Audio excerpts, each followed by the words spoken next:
This is Life in Canada. Oh, meron pa silang ano, nagluluto ng ano ba to? Tilapia. Ay, tingnan mo oh, ang dami nilang halaman oh. Mga ano to, oh, ano to? Pechay daw to, oh, pechay daw yan.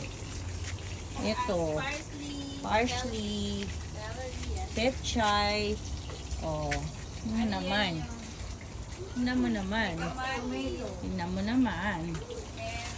Oh, yung nag-iisa doon sa gilid pero may ano, may silba siya.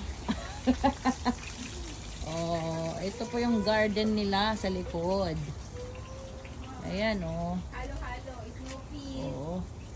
Ayan oh, dami nilang halaman oh, pero maliit lang yung space. Tignan mo naman. Ito na po ang summer namin ngayon. Ano to? Ano to, Ana? Ano to? Zucchini. Zucchini yan? Oo. Ay, meron pa ano yon, yung parang ano, o Bulaklak. bulak. Pwede nang makain yan ah. Oo, kinakain nga yan. Nga. May ampalaya, Yan pala ya, dahon kompleto. ng sibuyas, ayun, may bawang.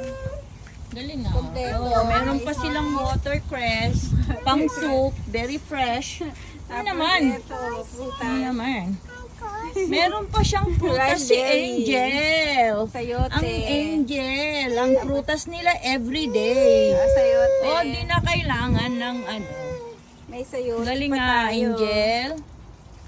Oh, ito po ang life in Canada. Naka mag-viral.